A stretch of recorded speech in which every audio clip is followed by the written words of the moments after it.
Salut à vous les gens normaux, bienvenue sur M3BQR, la chaîne pour tous les gens qui ont une vie autre que la muscu.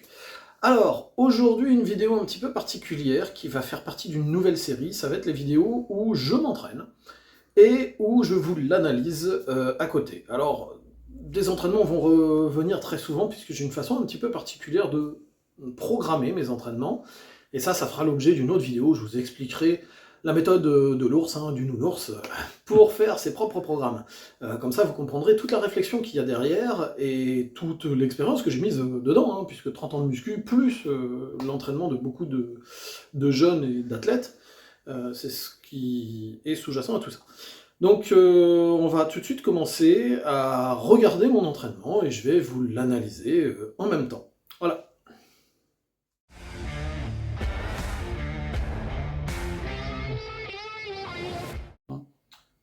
Alors, on va commencer par regarder ça. Comme toute bonne préparation, on commence toujours par un petit échauffement. Alors, je fais pas de cardio personnellement. Là, c'est de la mobilité articulaire, ce qu'on appelle maintenant de la mobilité articulaire. À mon époque, on appelait ça du déverrouillage articulaire. Donc ça se voit peut-être pas au début, mais j'ai commencé par les orteils, puisque pour tout ce qui est jambes, les orteils sont importants pour pouvoir agripper le sol, pour avoir le fameux tripode. Donc beaucoup de travail au niveau de la cheville, tout d'abord avec des cercles, des latérales, etc. Travail des genoux, des choses que l'on retrouve dans beaucoup de sports en fait. Donc rotation dans l'axe, etc. pour chauffer l'articulation, la préparer, pour lui permettre aussi de trouver son amplitude normale, ou tout au moins maximale, en désensibilisant les systèmes protecteurs. On commence déjà à leur envoyer le signal, attention, on va vous employer. Donc au départ, c'est surtout pour libérer aussi la synovie, pour que ça lubrifie bien les articulations, bien évidemment. Ne me faites pas dire ce que j'ai pas dit. Donc voilà, je monte du plus bas vers le plus haut. Alors, on peut partir du haut vers le bas, vous faites comme vous voulez. C'est vrai que ça, c'est aussi une petite déformation professionnelle, puisque les Asiatiques partent toujours du bas vers le haut pour se réveiller, du haut vers le bas pour, au contraire, revenir au calme. Donc là, je suis en position squat bas. Je chauffe aussi les poignets, puisque les poignets vont être sollicités pour la tenue de la barre, et dans des positions où ils peuvent parfois souffrir un petit peu si on n'est pas habitué. Je vais également chauffer un petit peu les épaules et l'ouverture de hanche avec ces espèces de rotations en T. Voilà. Alors en EN, plus loin T. Il n'y a pas de fantôme là-dedans. Je sais qu'il y a un film qui revient et qui a bercé ma jeunesse, mais non. Là, quand même, un petit peu de travail sur la mobilité des chevilles, donc travail très léger au départ, travail un petit peu en rebond aussi pour pouvoir commencer à prévenir le cerveau, attention, ça va peut-être des fois arriver un peu embuté, un petit peu d'étirement quand même, parce que j'aime ça, les étirements, je kiffe.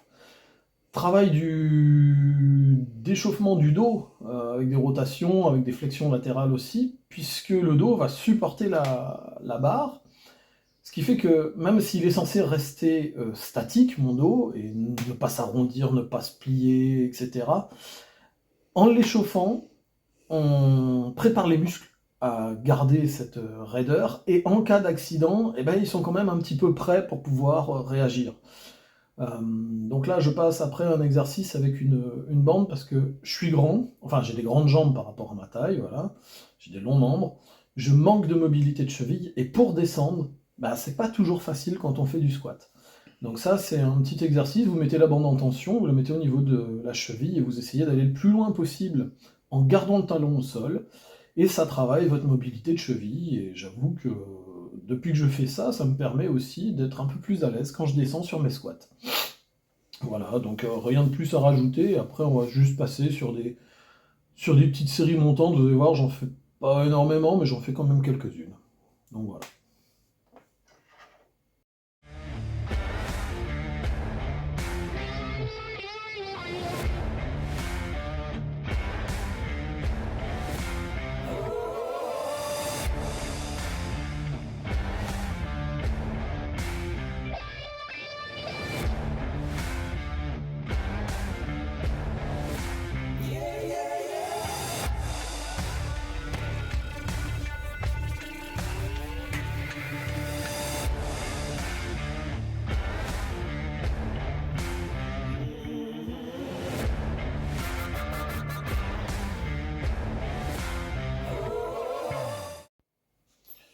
Alors là, la première, les séries de chauffe sont finies. Je vais bientôt attaquer ma première série de travail sur du squat.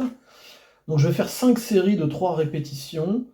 Vous allez voir, la charge n'est pas très élevée comparée à ce que font certains, mais c'est normal, je suis en rééducation. C'est-à-dire que pendant des années, pour mon sport, j'ai fait du quart de squat, parce que faire plus était non seulement inutile, mais même contre-productif. Donc il faut que je réapprenne à descendre, chose que je ne savais pas faire, ce qui fait que dès les premières fois que j'ai essayé, ben, j'ai déclenché une pubalgie. Donc depuis, je travaille beaucoup plus léger, le temps de vraiment en finir avec cette pubalgie. Mais je continue à travailler quand même, parce que c'est important. Il faut éduquer votre corps et votre cerveau à savoir que ça, c'est pas grave. Donc je vais faire 5 séries de 3 répétitions. Alors là, de mémoire, c'est avec... il y a 106 kilos, donc c'est 87,5% de mon maximum en descente complète. Donc full ROM, hein, pour ceux qui parlent un petit peu anglais. Pourquoi j'ai pris ce nombre de répétitions et ce nombre de séries? C'est simplement, comme l'objectif là, c'est de développer plutôt de la force, j'ai utilisé la table de Prix Le Pain. Alexander Sergeyev ou un truc comme ça, Alexander S. Prix Le Pain. Donc c'est un Russe qui avait développé cette table pour les haltérophiles à la base, mais qui marche aussi beaucoup en powerlifting. Donc qui définit par rapport au pourcentage du 1RM le nombre de répétitions que vous devez faire par série, sans définir de nombre de séries, et le nombre optimal de répétitions globales dans une séance. Avec une fourchette haute et basse aussi, hein. Donc c'est une table qui fonctionne très bien pour les gains de force. Si vous la connaissez, vous savez déjà ce que je vais vous dire. Ceux qui ne la connaissent pas, vous vous rendez compte qu'en fait vous êtes toujours loin de l'échec. L'objectif, c'est de stimuler le corps, c'est de le forcer à s'adapter, c'est pas de le cramer pour qu'on reste 15 jours à pas pouvoir marcher ou à pas pouvoir bouger les bras. Ça a fait ses preuves et ça continue à les faire, donc je trouve que c'est quelque chose d'intelligent, d'autant plus que j'ai 46 ans et passé un certain âge, travailler toujours comme un bourricot et aller à l'échec, se flinguer, etc., c'est pas la meilleure idée qu'on puisse avoir au niveau de la récupération, et puis avec l'âge, eh ben, ça devient plus risqué aussi. Donc les risques, je les restreins comme ça. Euh, Pas d'échec quand on est sur des poids trop lourds, ou très peu, très rare. Bon après là, c'est aussi parce que vous tombez sur le mois où je travaille de cette façon-là, hein. Il y a des mois où je travaille différemment, mais ça vous le verrez au fur et à mesure. Donc là, voilà, je vais faire 3 séries. L'objectif, c'est d'essayer d'aller accomplir la répétition dans toute son amplitude. C'est pas toujours facile, j'ai toujours pas encore bien intégré, pas trop l'habitude. Mais bon, il y aura donc 5 séries, et vous allez voir qu'au fur et à mesure, ben, ça devient de plus en plus dur quand même. Bien que je prenne 3 minutes de repos entre chaque, il y a un petit peu de fatigue qui s'installe. Je serai uniquement powerlifter, je chercherai vraiment la force, je prendrai plutôt 5 minutes, de manière à repartir systématiquement frais, mais comme là, c'est pas mon objectif, hein, je m'amuse moi, en muscu, hein. Bien sûr, je cherche à gagner des capacités, bien sûr, je cherche à gagner un petit peu de masse, comme tout le monde, mais c'est pour le plaisir, j'aime ça, j'aime m'entraîner, j'ai pas d'objectif de compétition, donc voilà pourquoi je reste comme ça avec des temps de pause. Bon, vous allez le voir sur chaque série, ma première répétition d'ailleurs, je ne descends pas à fond, c'est après que je corrige sur les 2 autres. Donc on peut considérer qu'il n'y a que 2 répétitions vraiment intéressantes sur chaque série. Voilà. Donc je vous dis à tout à l'heure pour l'exercice suivant.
Alors, on va attaquer le deuxième exercice. Ça ressemble beaucoup au premier, hein, c'est du squat avec les talons surélevés.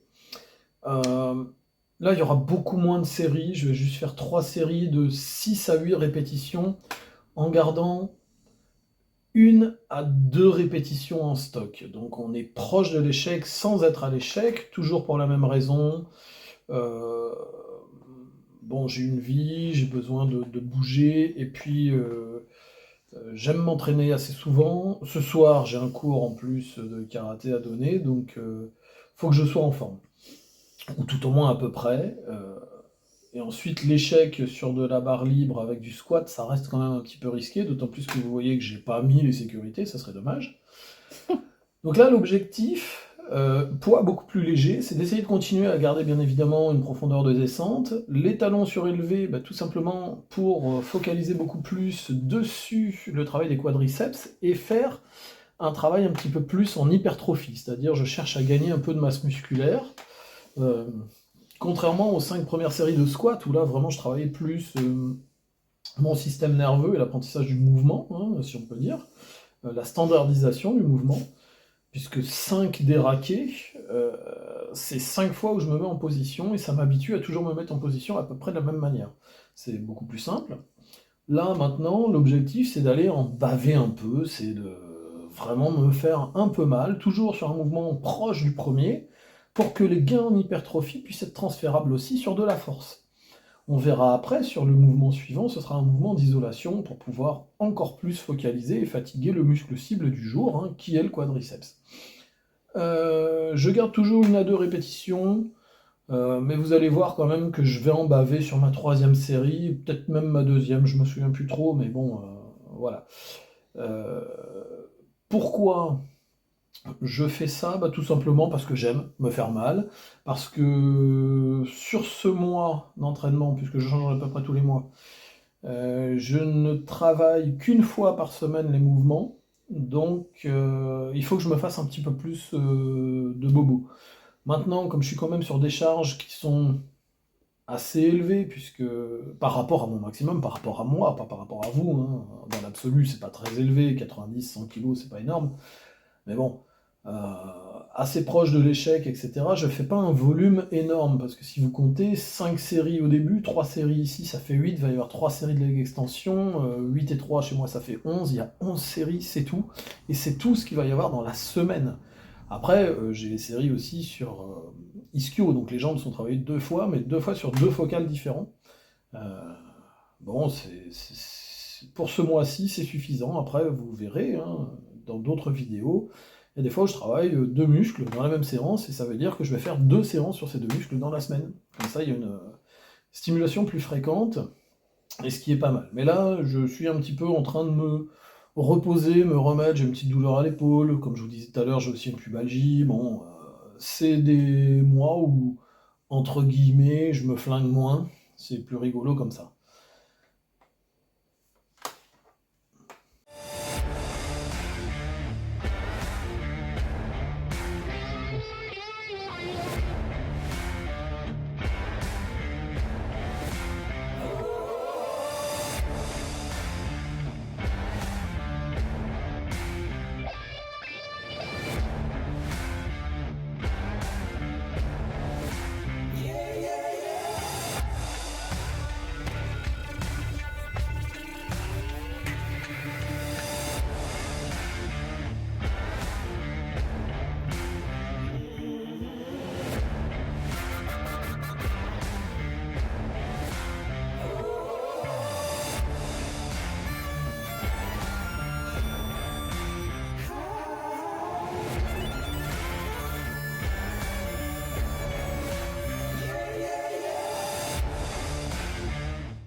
Alors voilà le troisième et dernier exercice en focus quadriceps sur cette séance, du leg extension, bon avec un appareil qui vaut pas bien cher et il vaut pas plus, mais bon, il fait le taf. Donc 3 séries de 20 à 30 répétitions, seulement 1 minute de repos entre chaque. L'objectif, c'est d'accumuler un maximum de fatigue pour pouvoir avoir vraiment un stress métabolique, hein. Donc en parlant de stress, premier exercice, 5 séries de 3, stress plutôt nerveux.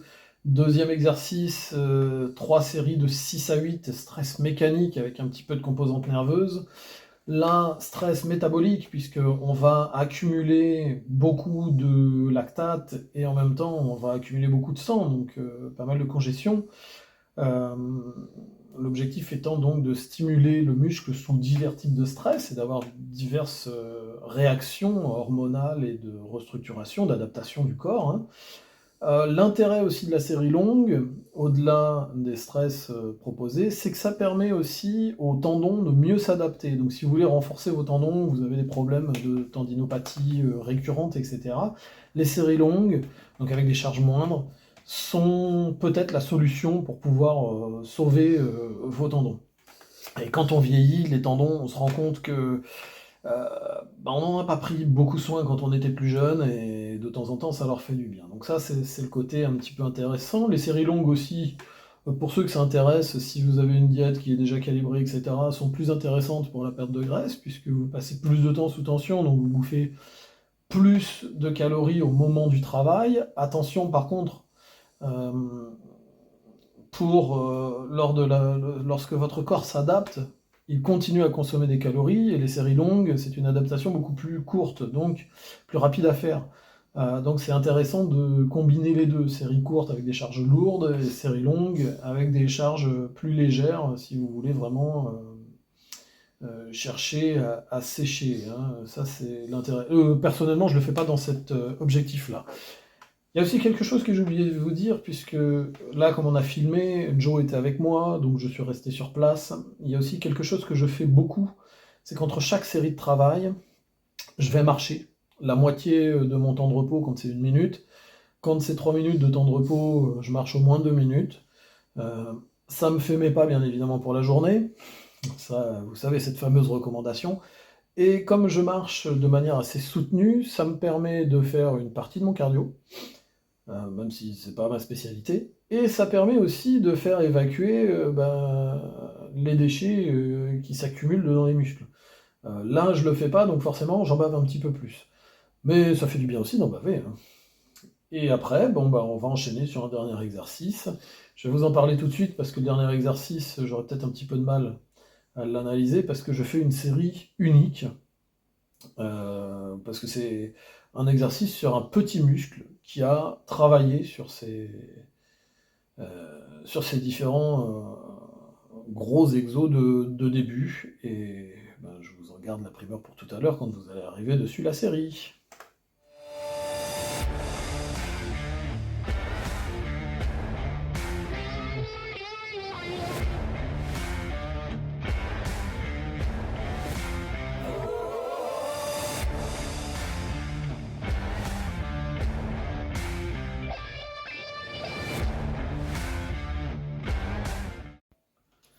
Alors, là, je vais attaquer les mollets debout, donc je vais faire une seule et unique série, puisque c'est un petit muscle qu'il a déjà travaillé un petit peu dans la séance.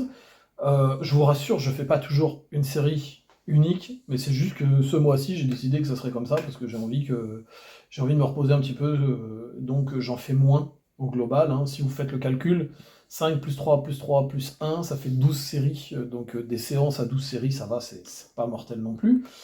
Donc, une série unique de 20 à 30 répétitions. Alors vous allez vous dire, ouais, 20 à 30 répétitions, euh, pourquoi pas mettre lourd? Et bien tout simplement parce que dans la semaine, voilà, les petits muscles, je leur fais une première séance où je fais 6 à 8 répétitions à l'échec. Donc là, je mets du poids. Et une séance où je fais 20 à 30 répétitions. C'est presque à l'échec aussi, hein, tellement ça fait mal. J'en fais qu'une. C'est histoire de lui dire, oh, tiens, je continue à te faire travailler, parce que j'aime bien travailler quand même les mollets, parce que j'en manque. D'ailleurs, vous le verrez juste après. Euh, et puis parce que ça, comment vous dire, travailler les petits muscles, ça permet quand même de leur donner encore l'habitude de travailler. Comme ça, quand vous les reprenez, c'est pas fini, c'est pas pour rien. Vous voyez, j'ai des mollets un peu courts, mais franchement, comparé à certains, ça va. Ça fait une petite séance à 3/4 d'heure environ, hein, 47 minutes, échauffement compris. C'est pas la mort. Donc à caler dans une journée, c'est assez facile, je vais dire. C'est pour ça que personnellement, j'en fais 6 par semaine, mais on pourrait en faire que 4 et on aurait travaillé tout le corps tout pareil. Euh, J'espère que cette vidéo vous a plu, que ce format vous plaît aussi. On va le faire sur d'autres groupes musculaires, sur d'autres mouvements, puisque en général, j'axe à la fois groupe musculaire et mouvement. Par contre, ce sera peut-être pas sur le même format, enfin, je veux dire format d'entraînement que celui-ci, c'est-à-dire, ce sera peut-être pas avec des 5x3 au début, puisque, comme je vous le dis à un moment dans la vidéo, je change à peu près tous les mois. Mais ça, vous le découvrirez dans une vidéo où on vous apprendra comment je fais mes vidéos. Mes programmes, pas mes vidéos. Euh, alors surtout, si vous avez aimé, mettez un like, hein, c'est le pouce vers le haut. Abonnez-vous si vous n'êtes pas abonné, parce que c'est quand même dommage. N'hésitez pas à commenter, n'hésitez pas à partager, et en commentaire, si ça vous plaît, dites-le moi. Si vous avez envie que j'aborde certains groupes musculaires pour que vous voyez comment moi je m'entraîne, pas cette fois-ci une vidéo où je vous donne des conseils, n'hésitez pas à le dire aussi. Et puis à comparer aussi par rapport à vos séances d'entraînement, ce qui vous plaît et ce qui vous déplaît aussi, hein. Vous avez le droit de le dire. Alors ce qui vous déplaît, c'est oui, mais tu mets pas lourd. Ouais, mais tu descends pas bas. Oui, mais t'as du ventre. Soyez un petit peu plus intelligent, ça changera. Pour ceux qui commentent habituellement et qui sont toujours dans les commentateurs, c'est tout simplement parce qu'on trouve que vos commentaires sont intéressants. Donc n'hésitez pas à en laisser aussi, même pour nous faire un coucou, hein, on apprécie. Et puis je vous dis à très bientôt pour une autre vidéo. Allez, bisous bisous les amis!